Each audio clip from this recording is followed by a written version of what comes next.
What's going on, everybody? This is Psyche, and today I want to bring you guys my first impressions, at least, on Violinist. Now, Violinist, I'm sure you guys are all aware of it. He just came out this Wednesday, I believe, this week. For me, it was Wednesday. For you, it might have been Thursday if you don't live in America. But, right here, I'm trying it out, and if I had to say what tier he's in after playing a couple games with him, I would say he's a definite A tier. I almost said F tier. A tier, possible S tier, maybe.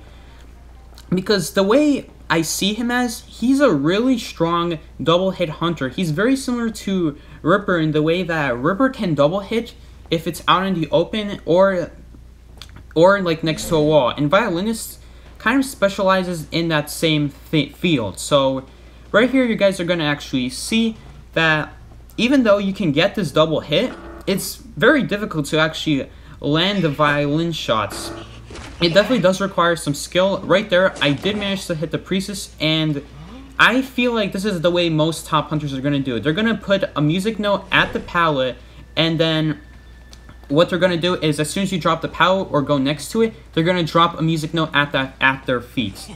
Now, what this causes is the survivor has almost no reaction time, basically none, to react to it, because as soon as you put that music note at your feet, an instant music line appears, and that's the way they're gonna do it. Right here, I actually try a long-range music note. As you guys see, it's very difficult. It's a lot harder than it looks to land the music notes from far away. Sort of like how with Ripper Blade, how you can't just shoot a Ripper Blade from far, because if you try to shoot it from far, the survivor's gonna see it coming, and they're gonna move to the side. Very similar with how Violinist, you can just move to the side of the string, have it avoid hitting you, and just like that, really, they're going to avoid a hit. The biggest thing with Violins is not really the demon notes. The demon notes that it gives you isn't really that great. Some people may say it's like a Feaster's Tentacle. I would not say it that way, because when you place a Feaster's Tentacle, the goal of the Feaster's Tentacle is not to like reduce decode or vaulting. We all understand that, right? The point of Feaster's Tentacle is to try to get a hit and block a route. That's the same thing with these music notes you're trying to do. You're not trying to block off a route and like apply music notes to the survivor. What you're trying to do is you're trying to hit them with it, because that's the most value you're going to get out of it. And the best way of doing that is if you're close to the survivor, so that way you can put it wherever they're heading towards, and then put one at your feet. 0 reaction time, even faster than Ripper's Blade, because even Ripper has a slight delay when he tries to attack. Right here, nobody actually went to rescue Priestess. I don't believe so. Maybe? I don't quite remember. Maybe it was the next game. But right here, I'm going to use my 1000 presence ability. Now, this is the main way you're going to get demon notes on survivors, with this 1000 presence ability. So you're really going to be slowing them down with this ability. Right here, once again, you see how I landed the music notes because I was super close to the survivor. But right here, I messed up. I hit the side of the palette. If I was more experienced with Violinist, more familiar with this hitbox, I think maybe the music box. No, that was definitely me. So right here, once again, applying the debuff to her, because after a hit, the music notes disappear, I believe. I'm not sure, but if you look at her right now, the circle around her disappears, and I believe it also disappeared when I hit her with my music note. All 3 stacks disappear, but she did gain 1 additional stack when I hit her with my string music. So right here, they are down to 1 cipher, so I have to guard this 1 cipher, make sure they're not going to prime it. Right here, I hit Enchantress, because I knew I could chair before she stuns and gets free. Right here, I use my 2500 presence ability, and I Terror Shock the prisoner. I hit him anyway, so it didn't really matter. But as you guys can see, really, this game was going too fast to commentate, but with the 2500 presence ability, his final ability, the main thing you're going to be using it for is like if you miss the string music, because the thing about the final presence ability is it's unreliable. They can go between the in between, but right here I do an amazing play. Neither of the survivors go in between the music notes, so I hit them both. But in general, if I were to guess how top hunters are going to use this hunter, I'm going to guess that they're definitely going to try to get the double hit on you with the music notes. They're definitely going to slow down the rescuer with the music notes, the second ability, 1000 presence ability. They're just going to slow down the survivors. I'm pretty sure they're going to have peepers, because that means double slow. and that's a lot of synergy to have the survivor really slow down. Not only movement speed is reduced, but now palette, everything they do is really slow, and it synergizes with Violinist, because the way with Violinist you're going to be getting these music note hits is as soon as you see them drop a pallet or vault a window, that's your chance to shoot a music note and drop it at your feet, because they are completely stationary. They cannot move while in that animation, so that's your chance to hit them, and it works really well with peepers. It's a lot of synergy. So yeah, this game is practically in the bag. It was all because of that 2,500 presence ability coming in clutch. Again, if the survivors were more used to Violinist, I'm pretty sure they both would have went in between the music notes, but even then, they both would have had to stay still for a moment, which means I would have hit one of them at least. Maybe not both, but definitely one of them, because they'd have to stay still. And if they don't, like you guys saw there, the 2,500 presence ability just rocks. It's only useful if you specifically position the music note and you know you're not going to get the hit like either way. So that's when you're going to use it. The biggest thing with the music notes, like I said earlier, is you have to remember you can't use them from far, because otherwise it's probably just going to miss and it's not really going to work. In the case of that last game, you guys saw that the enchantress that was saving the prisoner was super far away from me, so I knew I wasn't going to be able to hit them with a music note from far. I knew I had to use my 2,500 presence ability, cross my fingers, just hope that they run into it, and that's really all I could do right there, because trying to go for the snipe with the double music note is just too risky. I wasn't close enough, so it wouldn't really work. It'd be like using the Ripper Blade from far. It just doesn't really work out. It won't just give you the hit, if you know what I'm saying. You have to use it from close up.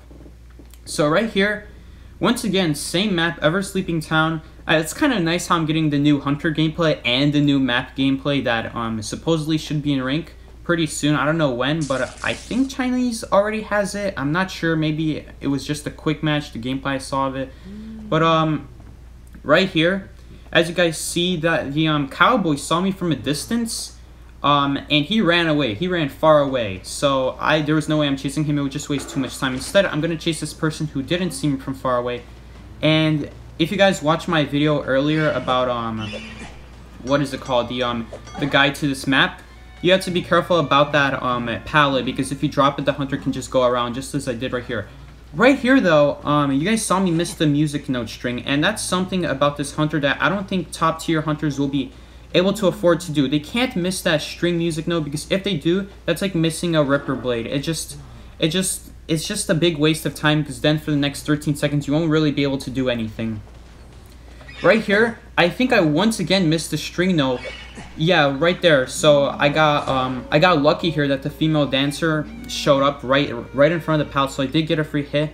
But right there, 2 times in a row, I messed up the string music, and I don't think people in top tier are gonna be doing this mistake. I think they're gonna know how to use the hunter. They're gonna land the string music on you every time they get the chance to. Right here, I just messed up because I just didn't put it. I just didn't predict the survivor's movement. If you guys see here, probably the biggest counter to Violinist is, ironically enough, not dropping pallets or windows. Because if you drop pallets or windows, what happens is you're completely you're completely still, so it's a free hit for the hunter. Right here, you guys see, I'm utilizing the double hit potential of Violinist. It's a very deadly chair tactic. I even get 3 hits, not even just 2, 3 hits. Not even something you can do with Feaster or Ripper Blade or really any other hunter. Even Bonbon, it only gets 1/4 damage. So very, very good value right there. I will have a counter video on like countering this Violinist strategy, because that is very strong. But I do have a couple ideas on how to do it as mercenary. I can give you I won't go into detail in this video, maybe another time once I do make the counter video. But right here, Cowboy is just harassing me. So right here, you guys are gonna see I put the music note in front and then I put it at my feet, so he has no reaction. He has 0 time to react, and that's really what a lot of Violinists are gonna do. I think right there, if the Cowboy just had better reaction time, he could have dodged my music notes. So that's something to be careful of for top tiers. That's why he might not be exactly S tier, because there is time to react. As long as you're not dropping or vaulting or like a window or pallet, there is time to react, there is time to move to the side. So there is stuff you can do. Right here, once again, slowing down the rescuer. I did this to the priestess earlier. It just slows them down 12%, and now they have to waste time taking off the music notes once they're not near anyone. Right here, actually, priestess does a sneaky save. I didn't even realize, because I didn't think a damaged person would go for the rescue, but I didn't even realize until it was too late that she went ahead and rescued. Right here, I actually missed my music note because you guys see, it's just getting lucky, honestly, with the music notes. From if you're trying to shoot it from far, it's more lucky. You hope that the survivor just runs into it.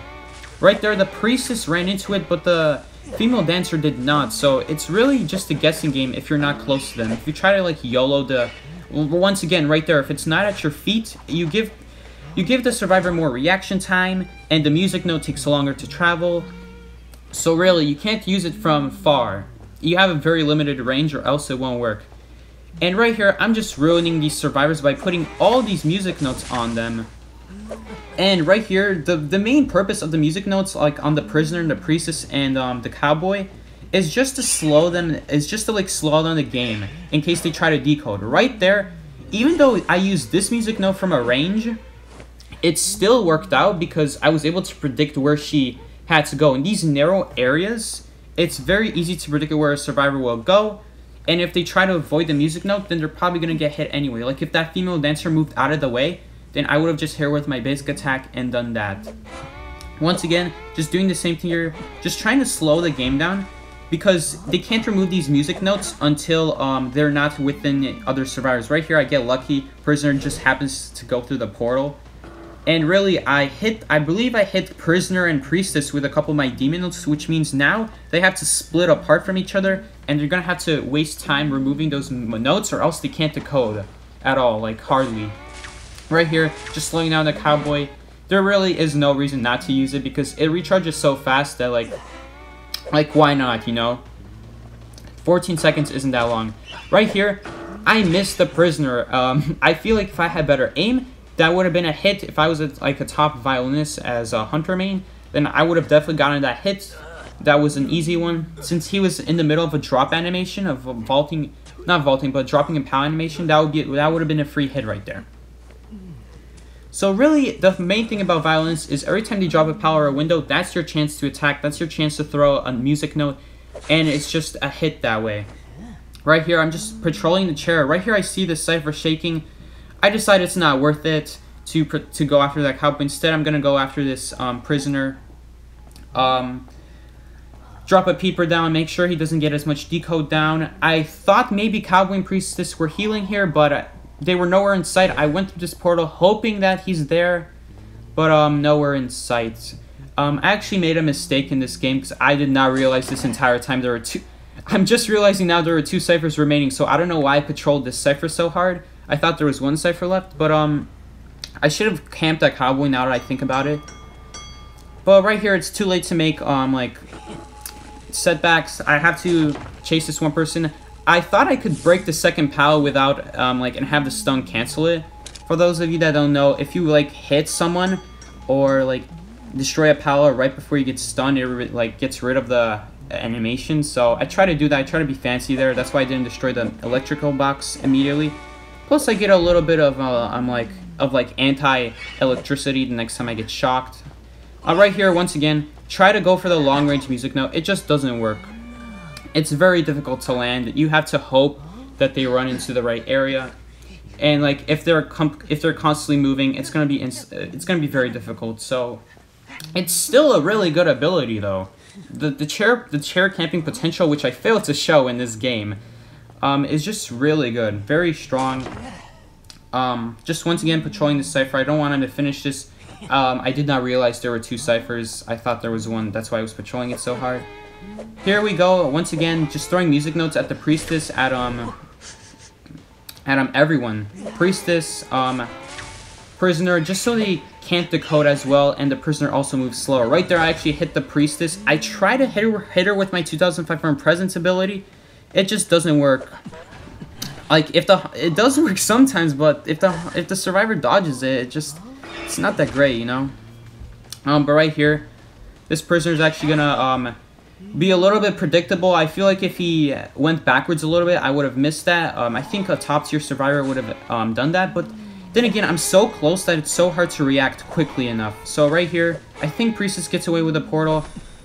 Yeah, she did. My range, the range with this guy is really bad, but it's he's still a good hunter. I try to do a really long music note, and then I wanted to use my 2500 presence ability. Really, with the ability, what you have to do is, like, you have to plan ahead of time. You can't just throw music notes forward and then at your feet, because what that causes is the survivor won't be in the way of it anymore. If you're going to try to use it, you have to specifically angle the music notes in the right direction, and that makes it very difficult to use.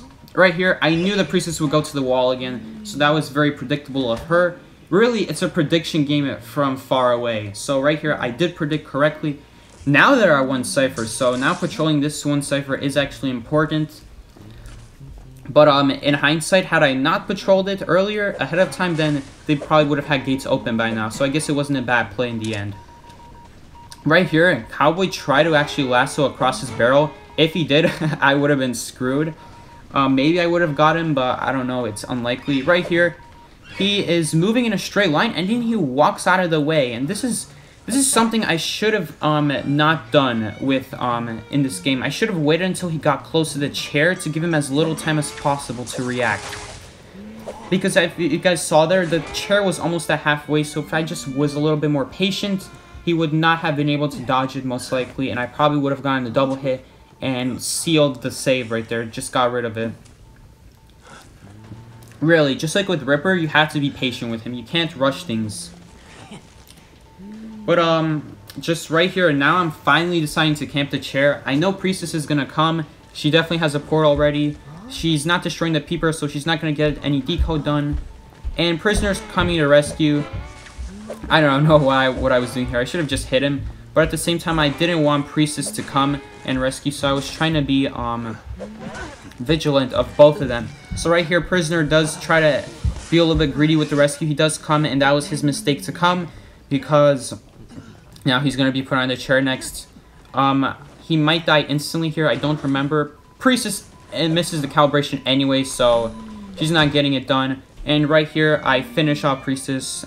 She tried to portal through, and it was visible to see. So I think this guy is going to be super good in rank, and I just think he's going to be totally counterable, but he's also going to be very strong, and you do have to have good methods against him.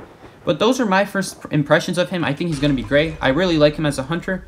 But anyway, guys, see ya. This is Psyche.